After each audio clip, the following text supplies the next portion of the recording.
Alors, on va poursuivre avec une première séquence pour présenter plus précisément cette cohorte E3N génération. Et je vais inviter effectivement les participants de cette première séquence à venir s'installer à leur tour sur la scène. Alors, le principe va être le suivant pour toutes les séquences qui vont suivre. Les participants vont venir à tour de rôle au pupitre pour nous délivrer leur message. Et le premier d'entre eux, ça va être Gianluca. Gianluca Severi.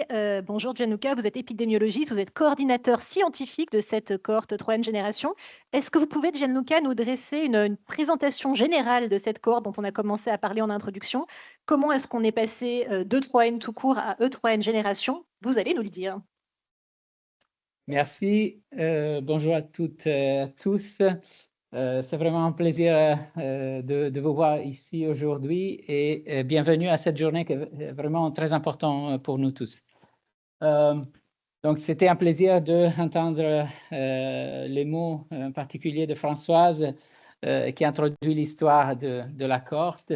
Et donc, grâce à l'initiative de Françoise et de l'équipe de Françoise, qui était Françoise même, et après 2 personnes.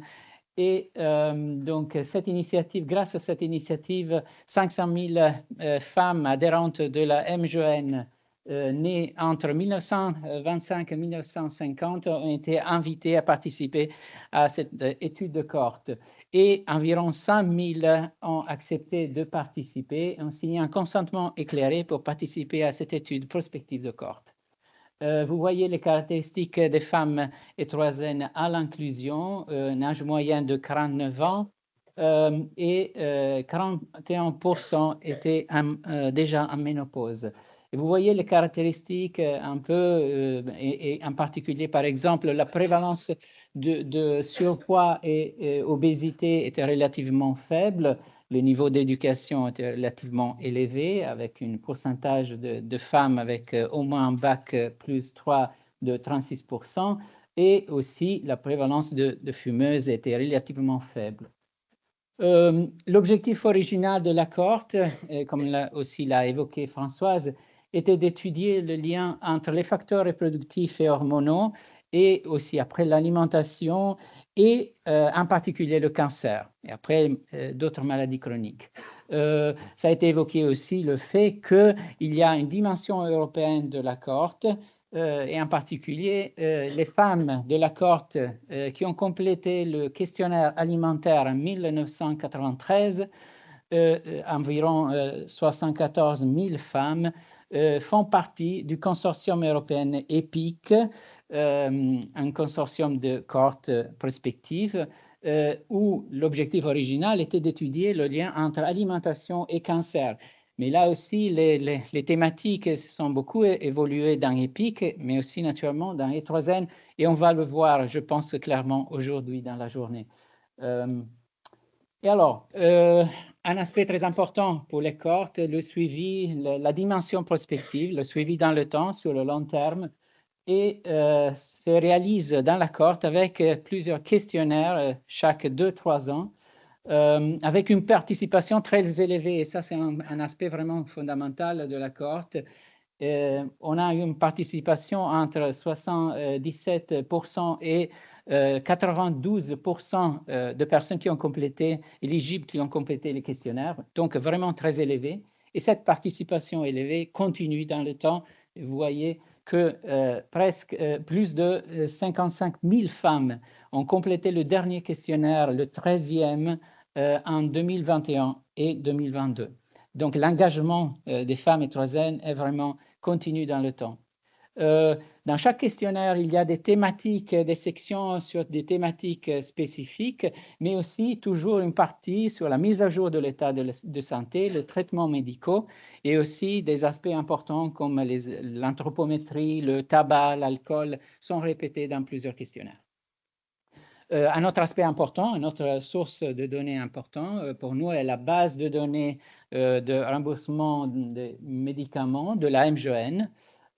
Et en perspective, dans le futur, on aura aussi le chaînage avec le système national de données de santé qui va permettre d'obtenir des données qui ne sont pas encore disponibles, comme pour les hospitalisations. Après, une partie très importante, et Pascal Jabouin-Rérol va parler de ça, est toute la procédure de validation des événements de santé qui nous occupe de ressources importantes pour la cohorte, mais qui est très important. Et vous voyez là la synthèse des résultats de ce processus de validation qui initialement était centré sur le cancer, naturellement, mais vous voyez là que maintenant l'ampleur et la richesse de la cohorte maintenant est aussi liée à plusieurs maladies qu'on peut étudier avec la cohorte. Mais si on se concentre en particulier sur le cancer, vous voyez qu'un total de 22 000 cas validés incidents primitifs de cancer ont été identifiés dans la cohorte pendant le suivi. Et moitié sont des cas de cancer du sang, après cancer de la peau, cancer colorectal et cancer de l'utérus, etc. Et je veux souligner aussi un aspect important est que les différentes thématiques sur les différentes maladies sont pour plusieurs maladies coordonnées par des équipes externes, par exemple pour l'asthme ou la polyarthrite rhumatoïde, la maladie d'Orton, ou en collaboration avec des équipes externes comme plusieurs d'autres maladies.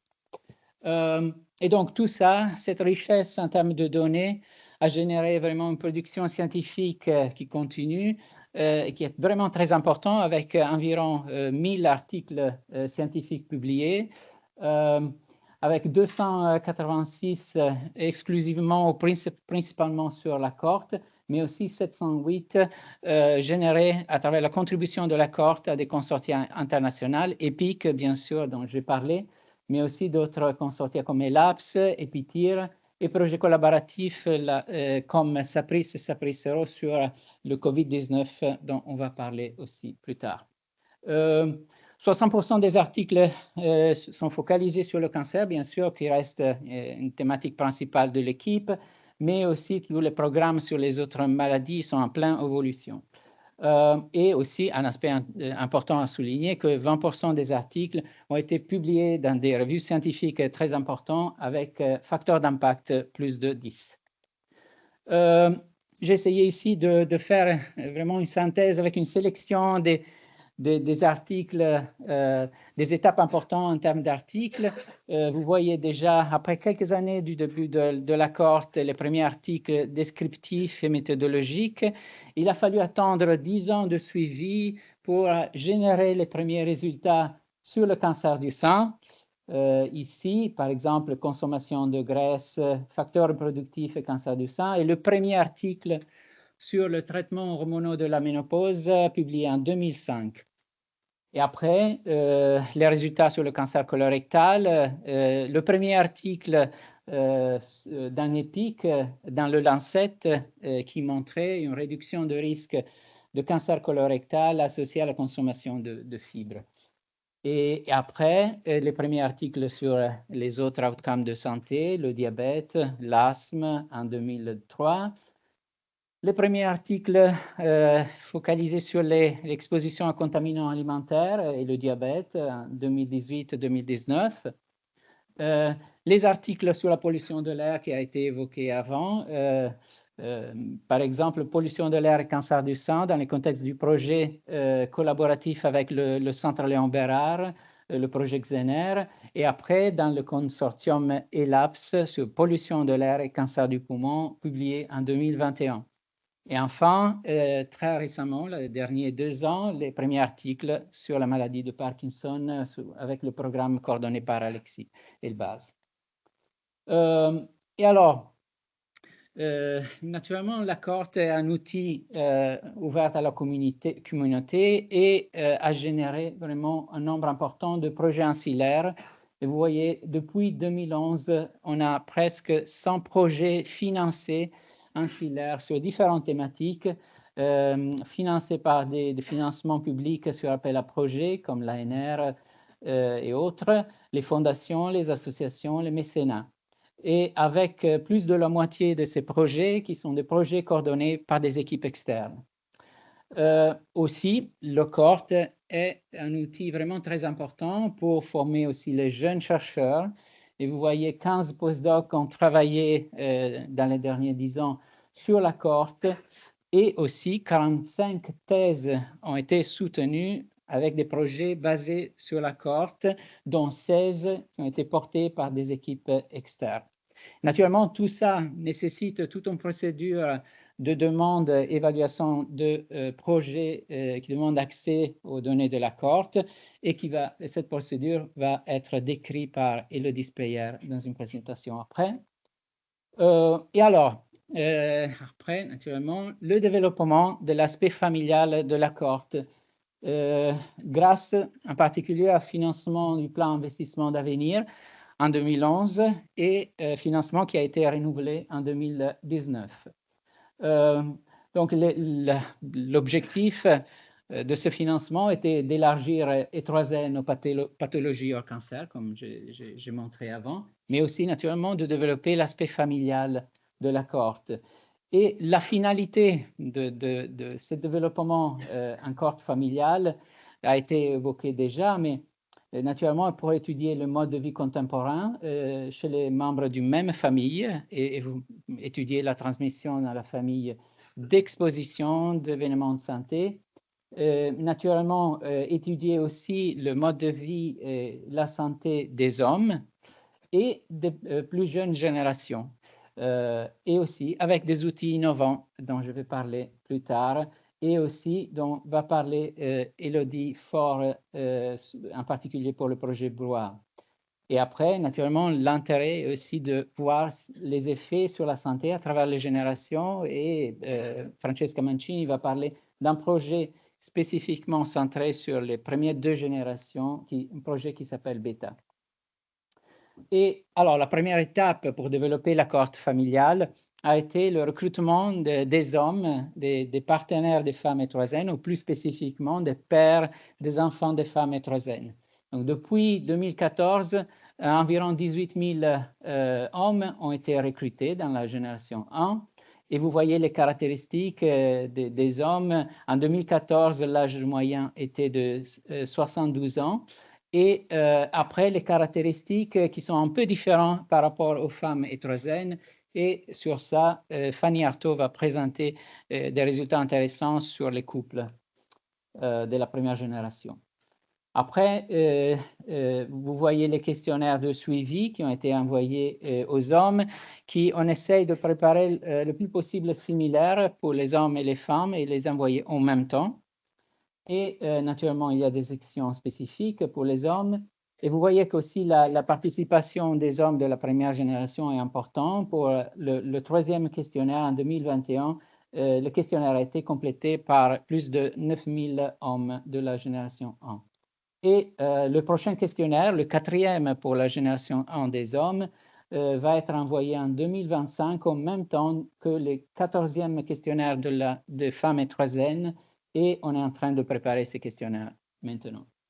Et juste pour souligner aussi le fait que, aussi pour la génération des hommes, il y a tout un travail de validation des événements de santé, et jusqu'à maintenant, on a 1000 cas de cancer incidents primitifs diagnostiqués chez les hommes de la première génération, dont une grosse partie sont des cancers de la prostate, 408.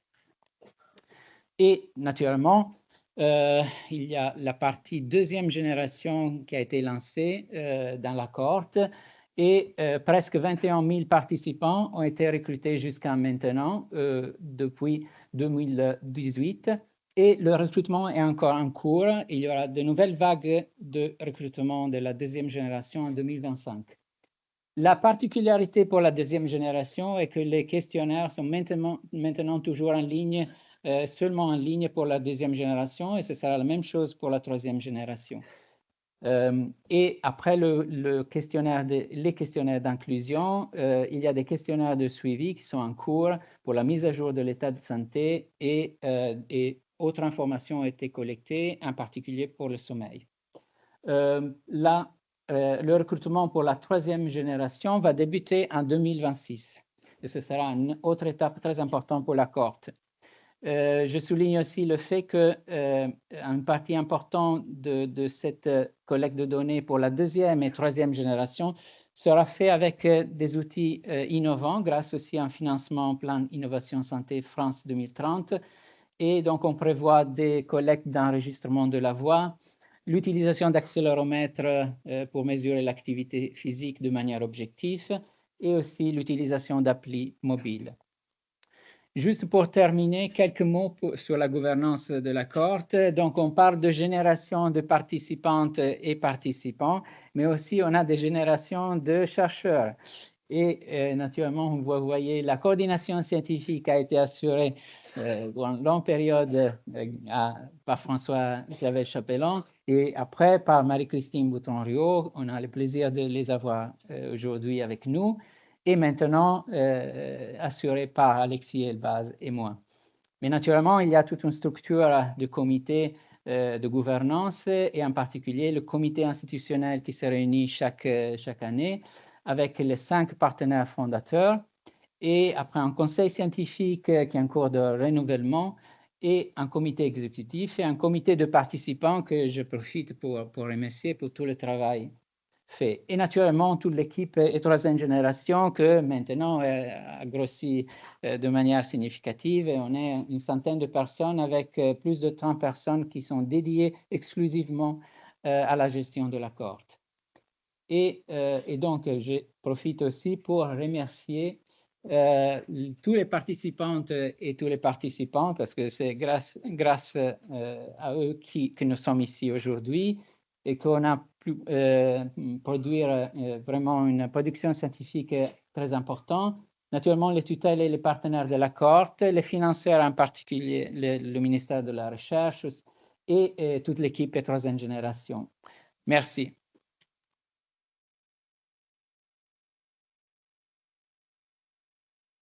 Merci beaucoup, Gianluca. Je ne vous ai pas précisé, alors je vous le dis maintenant, que vous pourrez tout au long de la journée, pour chacune des séquences, poser vos questions. Alors, à la fin de chacune des interventions, mais n'hésitez pas à les noter pour ne pas les oublier. Vous pourrez, je le précise, poser ces questions, que vous soyez dans la salle face à nous ou en distanciel. Alors, ce que je vous propose, c'est qu'on écoute à présent Pascale Gerboin-Rérol. Bonjour. Vous êtes directrice opérationnelle de l'équipe Exposome et Hérédité. Alors, évidemment, vous connaissez très bien, Pascale, les rouages de l'équipe et de la cohorte.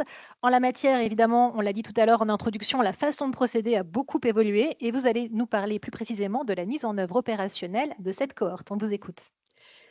Bonjour. Alors, en effet, maintenant, j'aimerais vous emmener dans les coulisses de la cohorte, dans cet endroit où les activités opérationnelles se déroulent au quotidien, loin des projecteurs. Alors, de quoi s'agit-il? Eh bien, ça revient à collecter des données, des échantillons, les traiter avant de pouvoir les mettre à disposition de la recherche. Et tout ça demande des moyens, ça a déjà été un petit peu évoqué ce matin, des moyens importants et dans la durée. Et avant de rentrer dans les coulisses, j'aimerais juste noter quelques faits marquants concernant ces moyens parce qu'ils sont importants. Donc tout d'abord, en 90, on a compris il avait vraiment fallu la détermination sans faille de Françoise et sa vision et l'engagement des partenaires fondateurs à ses côtés pour parvenir à lancer la cohorte 3N. Et en 93, la participation au consortium EPIC, ça a été également la possibilité d'accéder à un financement de l'Union européenne pour lancer la première collection biologique, celle des échantillons sanguins des fameux 3N. Et ce n'est qu'à partir de 2008, je pense, que la cohorte a pu, comme d'autres cohortes en population, bénéficier d'une certaine forme peut-être de prise de conscience des institutions, je ne sais pas, en tous les cas d'un soutien réel à la hauteur de à la mesure finalement de son rôle d'infrastructure de recherche. Ça a été d'abord le dispositif TGIR qui a permis de financer la première collection d'échantillons salivaires pour les fameux 3N. Puis effectivement en 2010, le lancement d'appel à projet investissement d'avenir dédié aux cohortes qui a permis de lancer la cohorte familiale. À partir de 2020, de bénéficier d'un financement du ministère de la Recherche qui permet en particulier de pérenniser certains personnels opérationnels. Depuis 2021, le projet BioCF qui, lui, a donné une impulsion aux collections biologiques. Et plus récemment, fin 2023, l'obtention d'un financement dans le cadre de France 2030 qui va nous permettre, dans les années à venir, de continuer de renforcer et de moderniser la cohorte.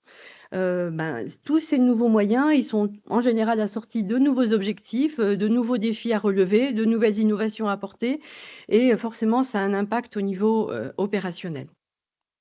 Donc, retournons dans les coulisses. Vous allez avoir un schéma qui est très synthétique par rapport aux différents types de processus qui sont mis en œuvre pour la collecte de ces données et ces échantillons et leur traitement. Donc d'abord, sur le côté gauche, vous allez avoir le processus classique de recueil de données par questionnaire. Ensuite, le recueil de données qu'on a dit par mailing, mais qui peut être également avec des dépôts de fichiers sur une plateforme qui va concerner donc l'obtention de documents, notamment de documents médicaux. Ces deux premiers, on va les illustrer un petit peu après, donc je ne m'étends pas. Les trois suivants, le recueil d'échantillons biologiques, l'appariement avec des bases de données, notamment des bases de données médico-administratives, et l'appariement à des capteurs ou autres objets connectés, ben, vous allez voir au fil de la journée des illustrations, comme Gianluca l'a déjà un petit peu dit. Sur le côté droit, des processus un peu différents parce qu'il s'agit de la gestion de la population d'études, de la gestion des relations avec les participants et leur information, et que pour cela, on a besoin d'utiliser des données nominatives. Et donc, ces processus sont strictement séparés des précédents, qui, eux, ne gèrent que des données qu'on dit pseudonymisées. Alors, effectivement, il y avait très peu de personnes, je pense, en 1990 et aujourd'hui, avec les moyens qui sont obtenus par la cohorte, ce sont des personnels dédiés au sein du pôle opérationnel qui peuvent mener ces principales opérations. Au centre du pôle, le système d'information qui rassemble l'ensemble des moyens informatiques, ça va être l'infrastructure, les logiciels, les bases de données qui vont permettre de recueillir les données, de les traiter et de les stocker dans des conditions, dans des bonnes conditions de sécurité. Le data management qui, lui, va traiter ces données, les mettre en qualité de façon à pouvoir les rendre accessibles et réutilisables. La communication qui, notamment, va consacrer une partie de son temps aux relations avec les participants, la façon dont on les informe et dont on conçoit des outils qui leur soient adaptés. La validation des pathologies, j'y reviendrai, où on va se consacrer non seulement au cancer maintenant, mais à un certain nombre de pathologies d'intérêt. La logistique d'enquête qui va contribuer aux tâches des précédents à différents types de tâches. Et enfin, au milieu de tout, la qualité qui, en fait, nous concerne tous et qui va permettre d'harmoniser les pratiques et de standardiser tous ces processus. Alors, un premier exemple qui est celui de la collecte de données par autoquestionnaire. Et là, je vais prendre l'exemple du 13e questionnaire papier qui a été envoyé aux femmes 3N l'été 2021, en même temps que le questionnaire qui était adressé aux hommes.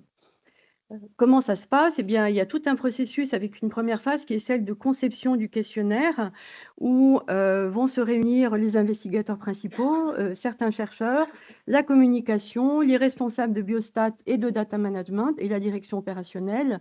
Et l'idée va être là, donc, d'avoir la ligne générale du questionnaire, de veiller à sa cohérence d'ensemble, de veiller à la cohérence également avec les précédents questionnaires de suivi, d'assurer la lisibilité du questionnaire vis-à-vis des participants et enfin de garantir aussi les bonnes conditions d'utilisation ultérieure des données qui vont être collectées par cet outil.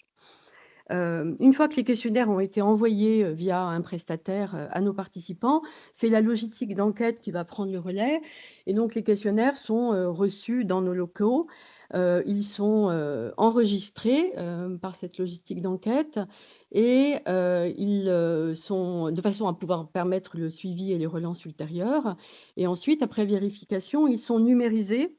Et donc, cette phase de numérisation, c'est ce qui permet d'avoir la suite du processus entièrement dématérialisé, c'est-à-dire que les images des questionnaires vont être d'une part injectées dans un système de gestion électronique de documents où ils vont pouvoir être consultés à l'écran de façon sécurisée, et d'autre part, être traités par un logiciel de lecture automatique de documents qui va capturer de ces images notamment tout ce qui est les cases à cocher et tous les champs numériques, de façon à générer automatiquement des fichiers de données générées, lesquels fichiers sont ensuite pris en main par les data managers qui vont les vérifier, faire les corrections et les mettre en qualité pour les mettre à disposition de tout le monde.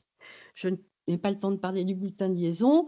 Donc, je vais m'intéresser au deuxième processus, qui est celui de la validation et du codage des pathologies, que je vais illustrer avec le cas des cancers pour la génération 1. Mais finalement, il y a bien des choses qui peuvent être répliquées pour les autres pathologies.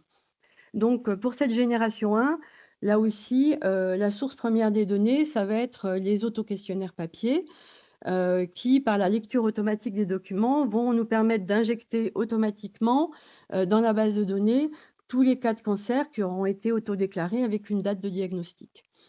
Ensuite commence l'étape d'investigation de ces cancers et pour pouvoir infirmer ou confirmer les cancers, les coder, eh bien, on a besoin de disposer d'un certain nombre de documents et on a rarement ces documents qui nous sont envoyés par les participants et on a donc besoin de passer à une phase d'exploration qui est ici décrite en rose, qui va être celle de retourner aux médecins traitants des participants, ceux qui nous auront déclarés et avec leur consentement, bien sûr, et de pouvoir leur demander donc un certain nombre de documents médicaux.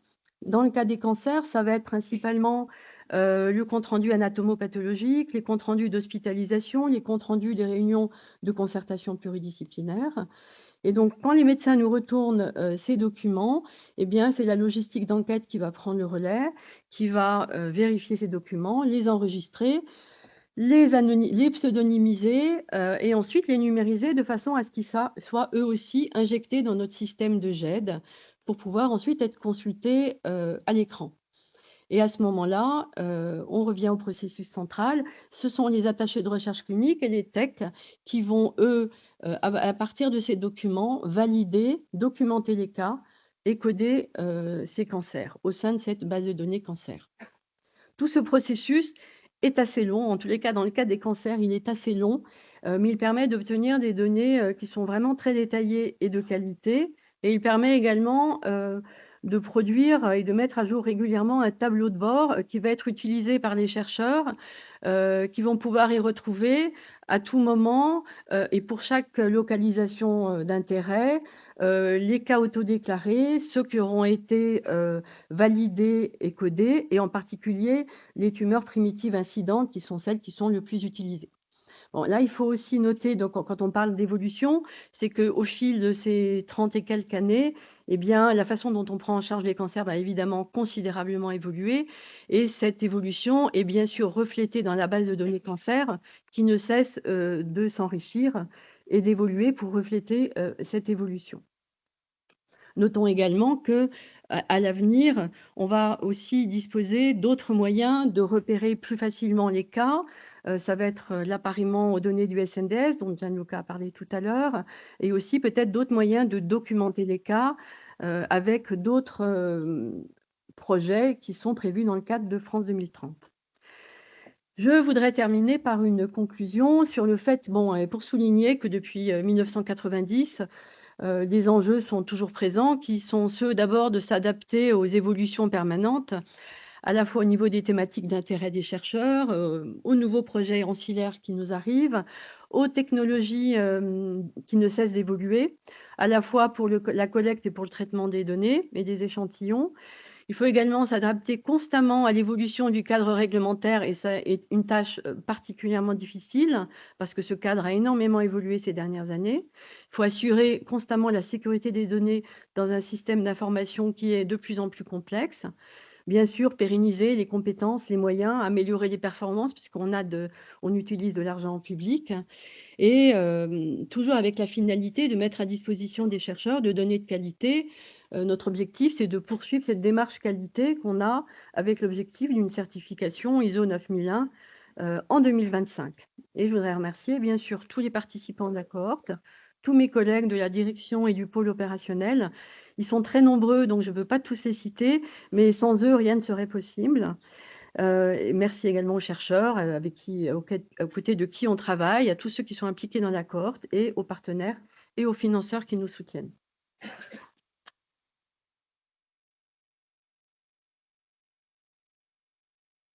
Merci beaucoup Pascal. Et parmi les collègues que vous avez non pas cités mais listés, il y a Élodie Speyer que nous entendrons tout à l'heure. Pour l'heure, nous allons écouter Fanny Artaud.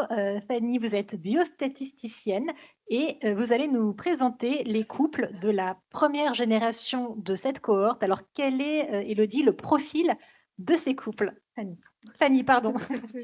Quel est, Fanny, le profil de ces couples qui ont participé à la première génération? Merci. Alors donc ici, moi là, j'ai travaillé sur une population d'études qui est donc les couples qui appartiennent à la génération 1 de troisième génération et qui vivaient à la même adresse en 2014. Les objectifs ici de cette présentation, c'est de comparer les comportements de santé en 2014 des femmes et des hommes qui vivaient en couple et de regarder l'association entre les comportements de santé des personnes au sein du couple. Donc, on a vu que les femmes ont été recrutées en 90, elles étaient environ 100 000. Et en 2014, il y avait encore 65 000 femmes qui ont répondu au questionnaire 11. Et donc, à cette même année, on a recruté les pères des enfants de ces femmes. Et ils étaient 18 000 à répondre au questionnaire d'inclusion. Donc, à partir de là, il y avait 16 888 couples qui vivaient à la même adresse en 2014. Donc, au niveau des caractéristiques de ces couples, on voit que l'âge moyen des femmes était de 71 ans et de 73 ans pour les hommes. Au niveau du niveau d'études, on voit que les femmes sont beaucoup plus nombreuses à avoir un niveau de bac à bac plus 2, alors que les hommes sont plus nombreux à avoir un niveau de bac plus 5 ou plus, mais également plus nombreux à n'avoir pas fait du tout d'études. Alors, on va commencer par la consommation de tabac. Donc, selon l'OMS, la consommation de tabac est un facteur de risque majeur de maladies cardiovasculaires et respiratoires, de plus de 20 types ou sous-types de cancers différents et de nombreuses autres maladies. Selon le baromètre santé 2014, en France, il y avait 7% des femmes et 12% des hommes de 65 à 75 ans qui fumaient quotidiennement. Et dans notre population, on voit que seulement 5% des femmes et 7% des hommes fumaient actuellement.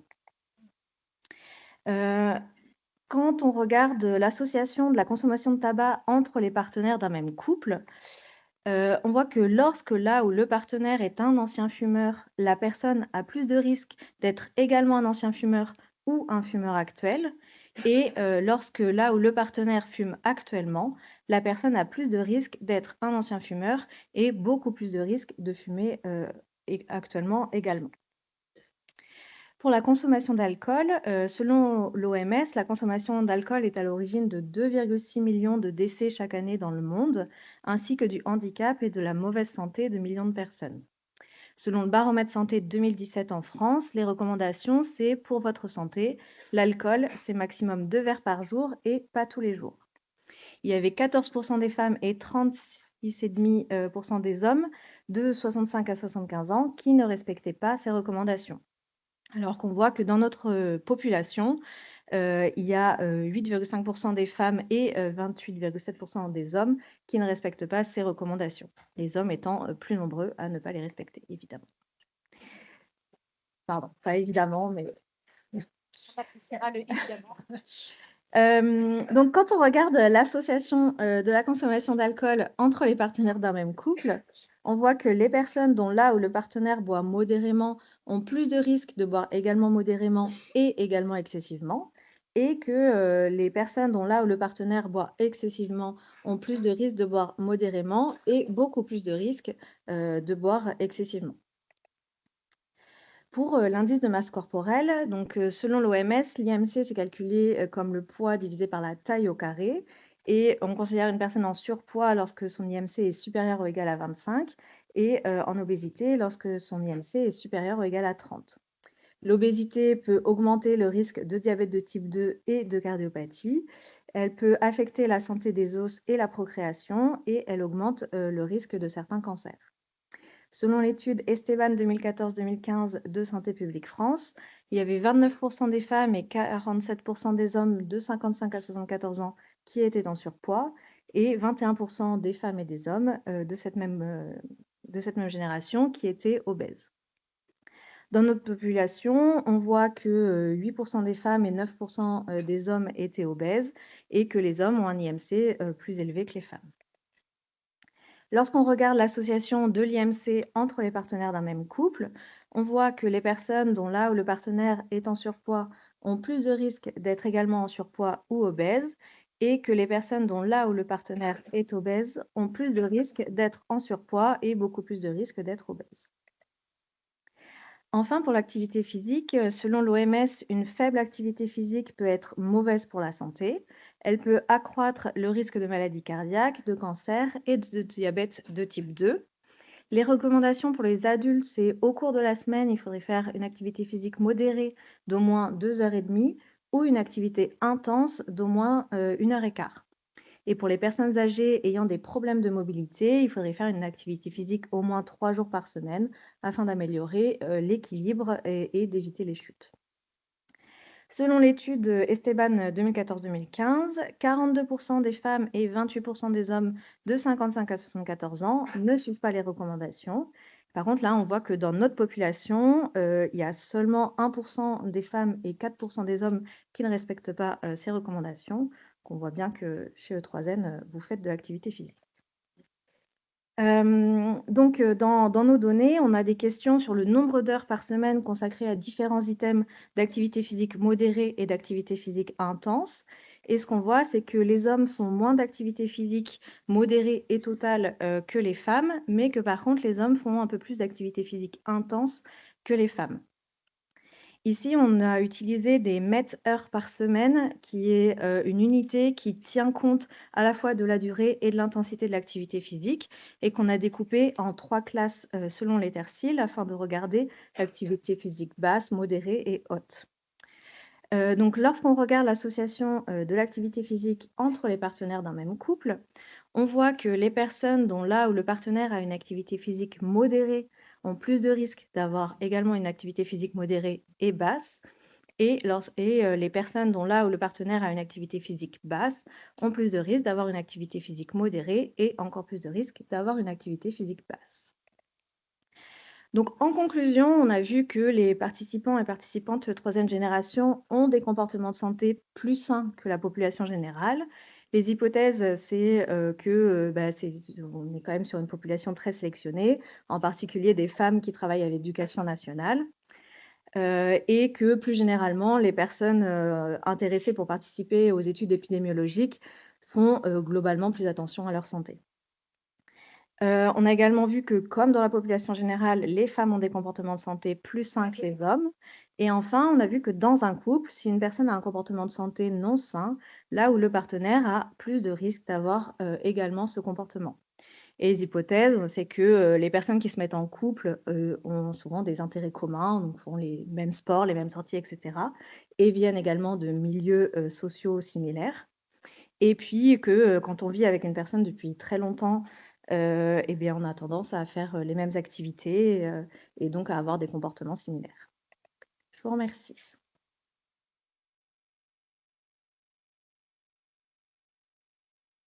Merci beaucoup, Fanny, de nous avoir parlé des couples de la première génération. On va passer à présent à la deuxième génération avec vous, Mélodie Nguix. Bonjour. Vous travaillez, quant à vous, en tant que chef de projet. Est-ce que vous pouvez nous expliquer, Mélodie, où nous en sommes dans l'inclusion de la seconde génération? Alors, donc je vais vous parler de l'inclusion de la seconde génération et c'est vrai que ça a été une étape importante dans la construction de notre étude familiale et générationnelle.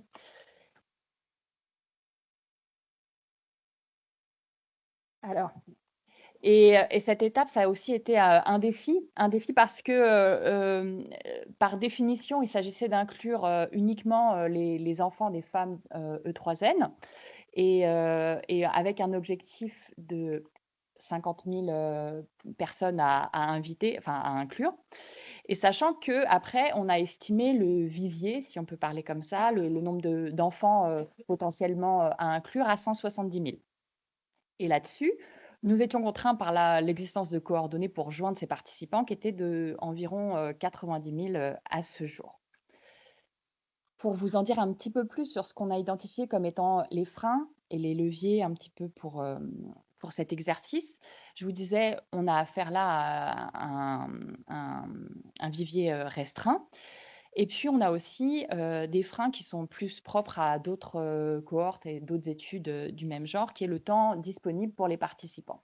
Concrètement, ça veut dire que quand on conçoit des questionnaires, quand on choisit le nombre de questionnaires, il faut aussi savoir être raisonnable en prenant en compte la disponibilité des participants, ce qui, on le voit bien, va aussi un petit peu à l'encontre des intérêts de la recherche.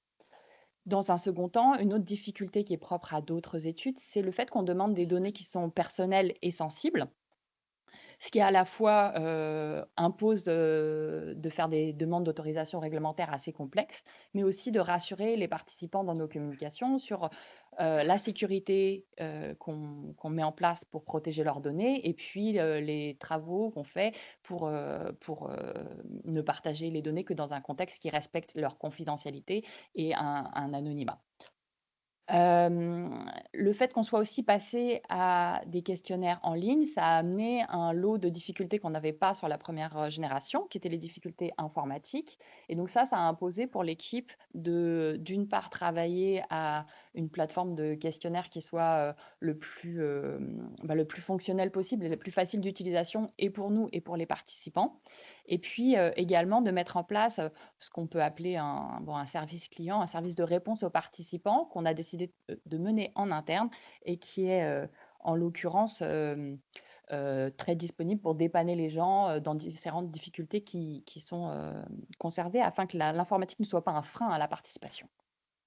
Côté levier, eh bien, la dimension familiale, c'est aussi un atout parce que, évidemment, le bouche à oreille est quand même une force pour nous. Et puis, pour certains participants, il y a quand même une dimension émotionnelle à prendre le relais de la participation de plus de 30 ans en général de leur mère. Donc, c'est quand même une chose sur laquelle on peut s'appuyer dans nos communications auprès des participants pour les inciter à nous rejoindre. Et puis après, il y a des leviers qui sont plus communs à d'autres études comme la nôtre, comme le fait que les participants peuvent avoir envie de soutenir la recherche, une forme d'engagement citoyen en fait. Et puis plus largement, comme on est sur une thématique santé, il peut y avoir un intérêt chez les gens à connaître un petit peu plus des sujets santé. Et donc, c'est deux choses qu'on va mettre en valeur dans nos communications à l'inclusion, mais aussi au fil du temps pour les fidéliser dans les infolettres et dans les communications web, etc. Pour finir, je vous le disais tout à l'heure, pour le fait qu'on ait des données sensibles et aussi qu'on soit face à d'éventuelles difficultés qui font perdre du temps aux gens, hein, concrètement, il faut qu'on bâtisse un vrai rapport de confiance où on est à la fois disponible et transparent. Et ça, pour ça, le fait que l'équipe soit en charge de répondre aux gens, je pense que c'est une force pour nous. Alors, concrètement, comment on a fait les choses pour rejoindre la deuxième génération, on a toujours dû commencer par une communication auprès des femmes E3N. C'est notre particularité par rapport à d'autres études. Ça s'est fait dans un premier temps par une forme de bouche à oreille. Alors, par exemple, je vous ai mis cette carte postale qui avait été envoyée il y a quelques années aux femmes pour qu'elles l'envoient à leurs enfants s'ils étaient intéressés à participer et puis pour qu'ils se préinscrivent. Par ce genre de fonctionnement, on a eu environ 11 000 préinscrits de la deuxième génération. Comme ce n'était pas suffisant, on a aussi mis en place une autre stratégie qui est d'aller demander aux femmes voilà, les coordonnées de leurs enfants qui étaient susceptibles d'être intéressés. Et ça, on l'a fait à 2 reprises lors des questionnaires de suivi standard en 2011 et en 2021. Comme ça, on a obtenu 25 000 adresses e-mail et 78 000 adresses postales. Et en écrivant à toutes ces coordonnées, on a pu obtenir 21 000 inscrits. Donc, dans le temps, voici comment ça s'est déroulé. On a... Donc on a commencé à la moitié de 2018 à peu près, en juin 2018, à inviter par mail les préinscrits. On a obtenu comme ça à peu près 5 000 personnes. Ensuite, on a commencé à écrire par mail aux gens dont la mère avait fourni les coordonnées. Et on est arrivé à peu près à 10 000 inscrits, 1000 2019. Et puis ensuite, début 2020-2021, on a commencé les invitations par la poste, qui fonctionnent mieux, mais qui sont plus chères. Et comme ça, on a obtenu un petit peu moins de 20 000 inscrits. Vous voyez qu'on a fait une petite pause en 2020 pour le Covid, qui était, comme pour tout le monde, un événement un peu inattendu et qui a fait qu'on a un peu réorganisé notre façon de travailler. C'est-à-dire qu'on pensait un peu finir les inclusions et passer ensuite à à des questionnaires plus thématiques, à des sous-études. Et finalement, on a décidé, à partir de ce moment-là, de mener un peu de front et les inclusions et des questionnaires thématiques et sous-études, parce que aussi, ça nous permet de nous laisser plus de temps pour les inclusions. Vous voyez que depuis, on a beaucoup ralenti les inclusions parce qu'on s'est concentré, depuis sur et la conception de la nouvelle plateforme de questionnaire qui a été un très gros travail mené en interne, mais qui je pense est très important pour, faciliter vraiment la participation et avoir un bel outil bien sécurisé pour les données. Et puis aussi, on a lancé nos premiers questionnaires, de suivi. Les prochaines étapes pour nous, ça va être de finir d'utiliser, les coordonnées fournies par la mère en 2021 parce qu'on n'a pas envoyé encore, des invitations à tout le monde. Comme c'était des coordonnées papier, c'est assez long à traiter. Et puis aussi de commencer un bouche à oreille un peu entre frères et sœurs, c'est un peu nos perspectives et j'en profite donc pour vous laisser, l'adresse du formulaire sur internet si jamais, certains d'entre vous ont des membres de leur famille qui pourraient être intéressés à participer. Alors, pour conclure, d'une génération à l'autre et d'une inclusion à l'autre, les choses ont quand même, beaucoup changé. Vous voyez qu'à gauche, c'était, le questionnaire de 4 pages, assez simple, assez court, qui a été envoyé aux fameux 3N et depuis, il y a beaucoup plus de questions à l'inclusion. On est sur 12 questionnaires thématiques assez longs, donc une inclusion qui est, plus exigeante. Ça reflète, d'une part, le fait que la cohorte est devenue généraliste, donc les thématiques abordées sont beaucoup plus larges pour nous et puis je pense qu'en 30 ans d'expérience, il y a une connaissance, à la fois des facteurs d'association qu'on pourrait des facteurs de confusion et des associations qu'on pourrait vouloir étudier, qui fait qu'on va poser une gamme de questions beaucoup plus large pour avoir un potentiel derrière beaucoup plus intéressant. Parmi les autres changements, il y a le passage au web qui a beaucoup réorganisé notre fonctionnement en interne, l'ajout d'outils de mesure innovants comme les montres connectées, et bientôt les tensiomètres connectés, les accéléromètres, qui sont un certain nombre d'outils qui sont plus exigeants en interne. Et puis, les changements réglementaires dont on vous a déjà parlé, qui ont aussi beaucoup, beaucoup changé. Je vous remercie de votre attention.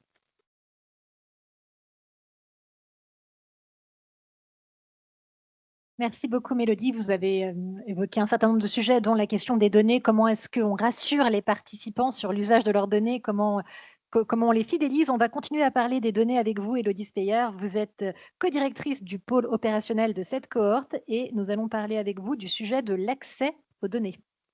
Merci beaucoup. Effectivement, pendant les 5 prochaines minutes, je vais vous présenter plutôt un peu notre procédure, pour, toute personne qui veut, accéder aux données.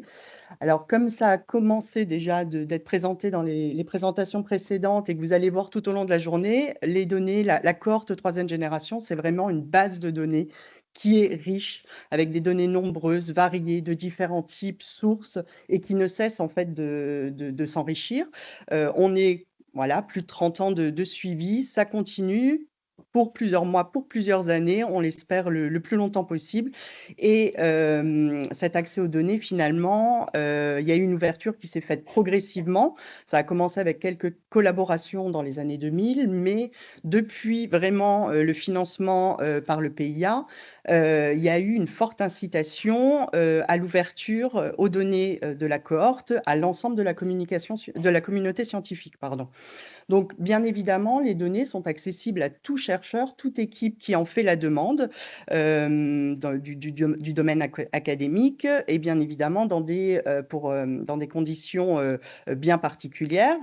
Et comme les données sont nombreuses, sont variées, les demandes aussi peuvent être nombreuses, peuvent être variées, en nombre constant, puisque, on a, ce pléthore de données. On peut les utiliser seules, c'est-à-dire les données, uniquement issues des questionnaires, mais on peut associer aussi à partir avec les données issues du matériel biologique, des échantillons biologiques. Ça peut être des données qui sont déjà recueillies, mais aussi des équipes peuvent vouloir recueillir des données complémentaires et c'est toutes des choses à définir avec donc un listing de types de projets et d'accès, de demandes d'accès qui sont variées, allant d'une demande pour un étudiant pour son master, sa thèse, son postdoctorat, à des projets collaboratifs avec l'équipe 3e génération ou pas, et aussi répondre à des appels à projets. Donc, très rapidement, cette procédure d'accès aux données, alors c'est un schéma assez classique puisque ça commence toujours par un contact préliminaire avec les investigateurs principaux, Gianluca et ou Alexis, dans lequel il va y avoir dans des premières discussions un peu une explication des grandes lignes du projet. On va pouvoir déjà dire si c'est faisable ou pas. À partir de ces premiers échanges, on va demander aux porteurs de projet de compléter une fiche projet. Actuellement, c'est une fiche qui est sur un modèle CESRES dans lequel plusieurs rubriques sont demandées. Bien évidemment, le contexte scientifique, l'équipe porteur ou porteuse plutôt, et notamment l'équipe en charge de l'analyse des données, savoir quelles données vous souhaitez, sous quel format, et puis un peu le calendrier envisagé pour le projet. Suite à la réception de cette fiche, alors on a une expertise en interne par un comité d'accès aux données, là, qu'on est vraiment en train de reformaliser actuellement, mais dans lequel on va vraiment faire une analyse sur différents types. Donc, bien évidemment, le scientifique qui aura déjà été fait, mais aussi l'analyse technique, c'est-à-dire qu'en fonction des données que vous demandez ou vous voulez recueillir, ben voilà, est-ce qu'elles sont disponibles, est-ce qu'elles sont nettoyées, est-ce qu'elles sont prêtes à mettre à disposition et sinon, pour quand? Les aspects réglementaires, bien, ça c'est forcément, on ne donne pas les données à n'importe qui, dans n'importe quelles conditions. Donc, il faut s'assurer qu'on respecte bien ces aspects en fonction de la réglementation qui est en vigueur au moment de l'envoi des données. Et si on a un travail de préparation de nettoyage des données, notre équipe peut être amenée à faire une estimation du coût financier pour accéder à ces données. Selon la typologie des projets, on a potentiellement le conseil scientifique de la cohorte qui peut expertiser les projets. Principalement, c'est quand il y a des demandes d'échantillons biologiques. Et une fois qu'on réceptionne toutes ces expertises, le comité d'accès aux données va pouvoir rendre un avis au porteur du projet. Bien évidemment, seuls les projets qui auront reçu un avis favorable vont passer l'étape suivante. Et donc, on va pouvoir mettre l'équipe data management qui va commencer à préparer et mettre à disposition la table des données à l'équipe. Mais entre, vous voyez qu'il y a un petit espace. C'est pour vous rappeler qu'à partir du moment où quelqu'un demande un accès, il faut que le porteur du projet ou l'équipe s'assure que toutes les démarches réglementaires sont bien respectées. Et selon le projet, ça peut passer d'une déclaration MR004 à un dossier beaucoup plus complet à déposer, ça serait CNIL ou CPP plus CNIL. Bien évidemment, les participants seront informés individuellement ou collectivement selon le projet aussi, et ça passe principalement par le site web de la cohorte. Donc, on a énormément de projets, de plus en plus de projets, et on se rend compte qu'on a un vrai besoin d'informatiser, mais vraiment de marquer plus cette procédure. Et c'est pour ça que dans le cadre donc, du récent financement France 2030, on a prévu de développer une plateforme dédiée aux demandeurs qui soit simple, qui soit sécurisée et qui va permettre de répondre à toutes ces étapes d'accès aux données, notamment en rassemblant et en accédant à la documentation utile pour faire la demande de données. Actuellement, c'est vrai qu'on est encore sur deux sites, le site historique E3N et puis ce nouveau site E3N Génération où la communauté scientifique peut accéder, et même tout participant d'ailleurs, peut accéder aux questionnaires et aux données qui sont collectées, mais on est conscient que ce n'est pas facile actuellement de s'y retrouver, donc d'où l'intérêt vraiment d'échanger avec nous. Et notre but avec cette plateforme, c'est d'avoir un seul lieu avec toutes ces données en ayant un catalogue de données associés. Pour que d'une part déjà le premier contact, la fiche projet puisse se faire en ligne, qui est un suivi rapproché pour nous, l'équipe interne, sur toutes ces étapes d'accès aux données, et pour vous, demandeurs, équipe qui souhaitent accéder aux données, c'est un peu, en fait, à partir du moment où vous avez ce listing des données qui sont disponibles, faire le choix, faire votre panier, et pour nous, ça facilite la préparation des tables qui sont à transmettre, et ça peut raccourcir aussi les délais d'exécution. Voilà, donc ça, c'est vraiment notre gros chantier en 2025 et bien évidemment, on préviendra, on fera une communication à large échelle une fois qu'elle sera opérationnelle. Merci. Merci beaucoup. On voit bien les différents chantiers qui nous attendent. Ce que je vous propose, comme je vous l'avais annoncé, c'est de poser les questions qui vous tiennent à cœur. On va circuler parmi vous avec des micros et bien évidemment, si vous nous suivez en distanciel, vous pouvez nous adresser également vos questions qui vont nous être restituées. N'hésitez pas voilà, à vous manifester comme vous le faites très bien là-bas en levant la main.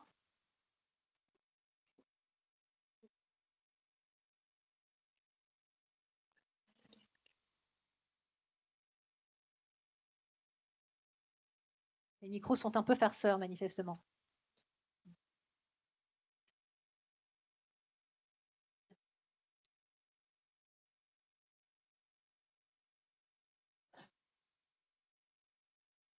Regardez peut-être si celui-ci fonctionne mieux.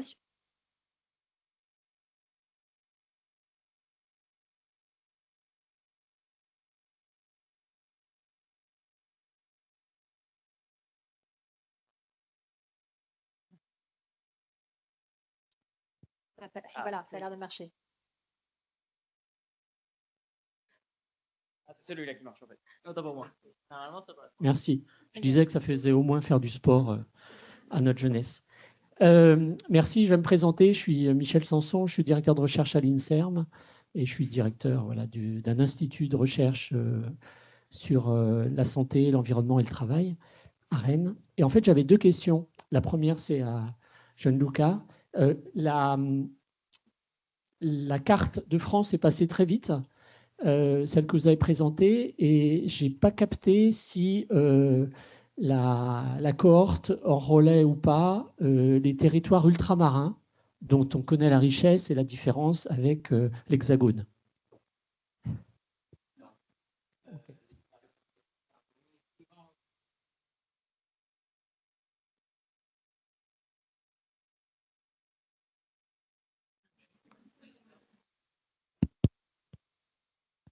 Ah, c'est celui-là. Okay. Oui, non, la réponse est simple, non. Mais effectivement, je profite de cette question pour souligner le fait qu'effectivement, le recrutement est partout la France, mais la France, pas l'outre-mer. Oui.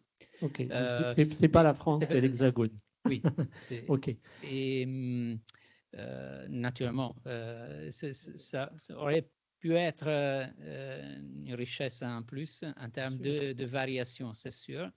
Mais quand même, on a une variation importante aussi parce qu'on couvre toute la France. Et donc, c'est sur cette distribution géographique que aussi on a basé plusieurs études qui sont en plein développement, basées sur l'histoire résidentielle, géocodée et après appliquée et chaînée avec les différentes bases.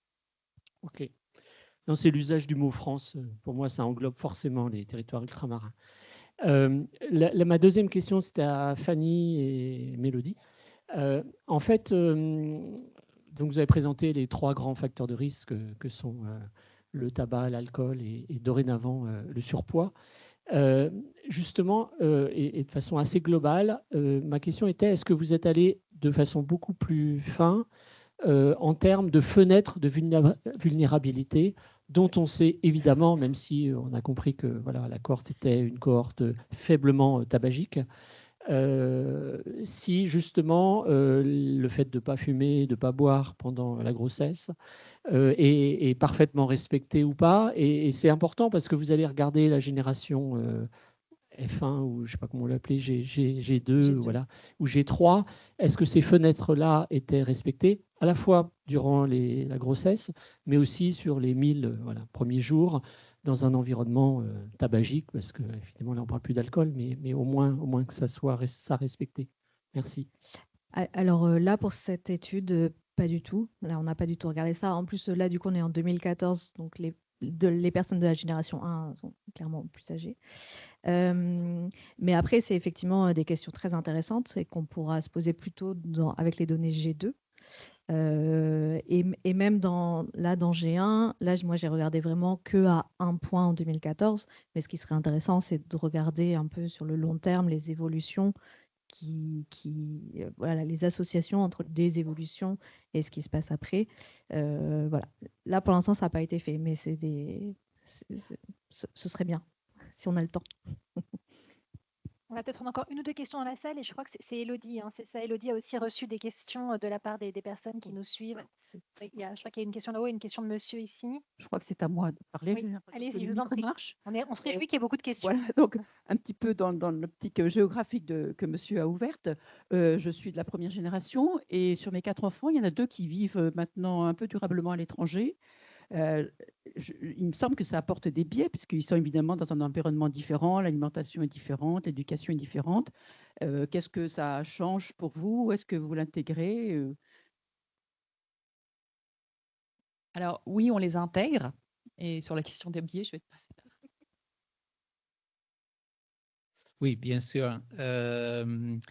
Après, c'est une question, dans nos analyses, tout ce qu'on va présenter, ce n'est pas sur une personne, 2 personnes, etc. Donc, le groupe de personnes qui vivent à l'étranger, c'est un groupe de personnes particulier qui après, même hétérogène dans ce groupe, ça dépend du pays, etc.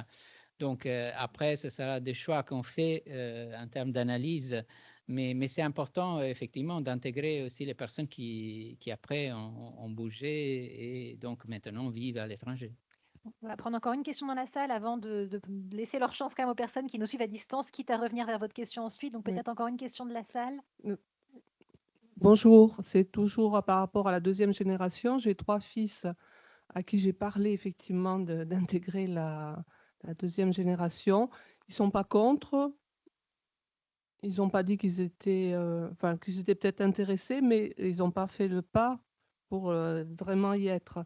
Est-ce que vous avez des idées pour les motiver? Oui, alors, mais Pour les motiver. après, je donne la parole à Mélodie, mais c'est très important.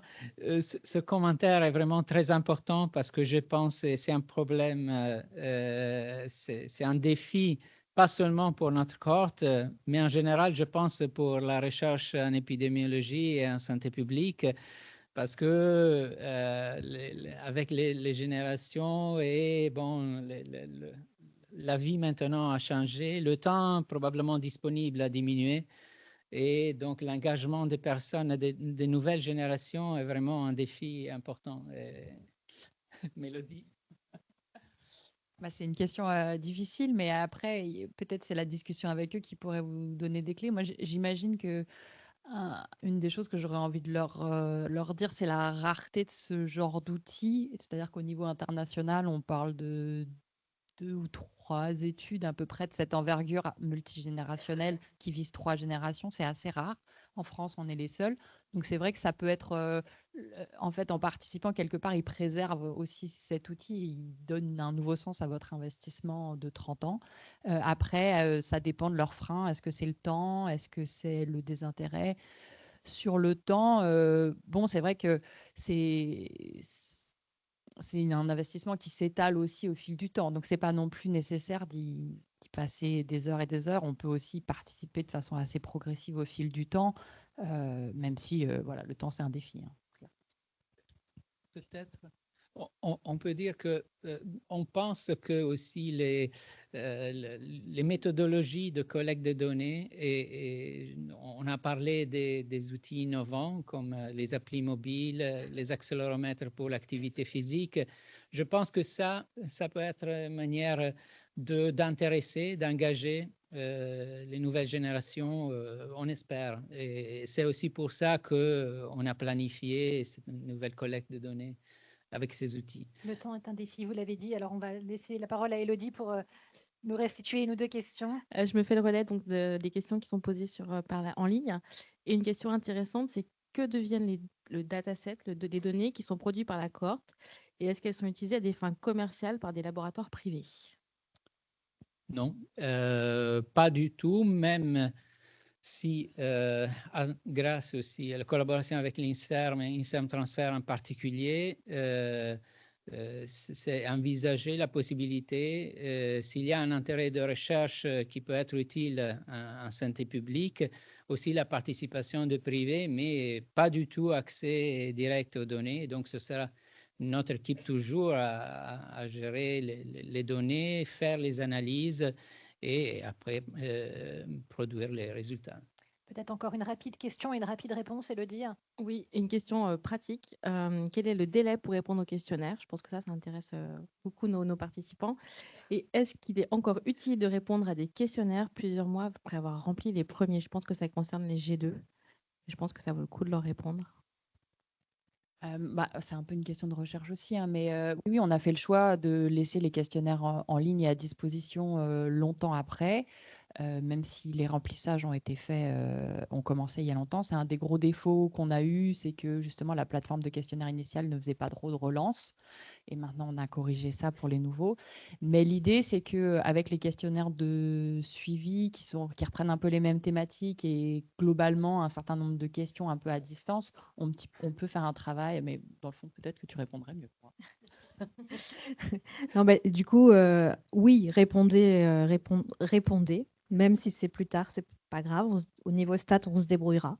C'est moins facile, évidemment, mais voilà, si les questionnaires sont encore ouverts, répondez-y. Et c'est toujours des données en plus et c'est toujours utile. Une réponse tardive, c'est beaucoup mieux que pas de réponse. En fait. Voilà, on retiendra ce message. Alors, j'ai bien conscience que c'est assez frustrant de ne pas pouvoir poser toutes vos questions, mais nous allons bientôt marquer une pause au cours de laquelle vous pourrez échanger avec les participantes qui ne vont pas s'éclipser. Donc, ils répondront à toutes vos questions. Et il me revient la difficile charge d'essayer de rédiger une synthèse, un digest de ce qui s'est dit pendant cette première séquence. Alors, on a bien compris que l'exploitation des données de la cohorte E3N générée pendant 35 ans de suivi a donné lieu à une production scientifique très riche, une production qui est encore en plein développement et a des résultats importants sur la santé des femmes, mais pas que, plus globalement pour la santé publique. Le développement de la cohorte E3N va permettre de répondre à des nouvelles questions de recherche liées à la santé des familles, des hommes, et puis, on l'a dit également, des générations plus jeunes. On a bien compris au fil de vos propos respectifs également la logique d'amélioration continue de l'équipe en charge de la cohorte dans le processus de collecte et de traitement des données, avec l'implication à la fois des chercheurs, des statisticiens, on a même entendu des biostatisticiens, des data managers et toute une série d'autres métiers pour garantir la pertinence de ces données, mais aussi leur qualité avec cet objectif de certification dont vous avez parlé. Et il est clair que tout ça nécessite des ressources, d'où l'importance du soutien institutionnel dont bénéficie la cohorte. Alors, c'était très intéressant également, et merci de m'avoir parlé, de découvrir le portrait des couples formés par les femmes E3N et leurs conjoints en termes d'âge, de niveau d'études, de poids, de consommation d'alcool, de tabac, d'activité physique. Et au final, il apparaît que les comportements de santé des participants sont généralement meilleurs que ceux de la population générale. On a également noté que les femmes adoptent des comportements de santé plus sains que les hommes, évidemment, nous a-t-on dit, mais aussi que les comportements de santé d'un partenaire sont évidemment très corrélés à ceux de l'autre. Concernant la seconde génération, l'objectif initial, ça vous a été dit, était de recruter 50 000 participants, enfants des femmes de la cohorte E3N. Et c'est un vrai défi, sachant qu'ils sont peu nombreux, sachant aussi qu'ils ne sont pas toujours très disponibles, même si ils sont évidemment motivés par la volonté de soutenir la recherche. Alors, autre défi, ça a été mentionné, la collecte de données sensibles, d'autant que cette collecte, elle a évolué d'un format papier à une plateforme web, nécessitant des ajustements, ça vous a été dit, dans la méthodologie et la formation des équipes. Alors, aujourd'hui, on bénéficie de plus de 30 ans de données disponibles, avec une ouverture de ces données pour la communauté scientifique depuis 2011. Et les porteurs de projets, qu'ils soient publics ou privés, doivent contacter, ça vous a été dit, les investigateurs principaux, soumettre une fiche détaillant leur objet de recherche et leur calendrier. Et puis ensuite, le comité d'accès aux données peut rendre un avis favorable ou évidemment défavorable, voire demander des modifications. Alors à noter, les demandes d'accès aux données sont en constante augmentation et c'est précisément pour ça qu'un projet de plateforme est en cours de conception pour à la fois simplifier et sécuriser les processus. Voilà un petit peu ce qu'on pouvait dire. Jamais simple de faire une synthèse en 5 minutes. Je vous propose à présent de prendre une pause. Alors, je précise que vous aurez accès à 2 espaces pour un verre ou une boisson chaude. L'un qui est au niveau de l'accueil, l'autre qui est au premier étage. Pensez à bien vous répartir entre ces 2 espaces pour fluidifier. Et puis, on se retrouve à 11 h dans un petit quart d'heure. N'hésitez pas à échanger avec nos participants pendant ce laps de temps. Merci à toutes et à tous.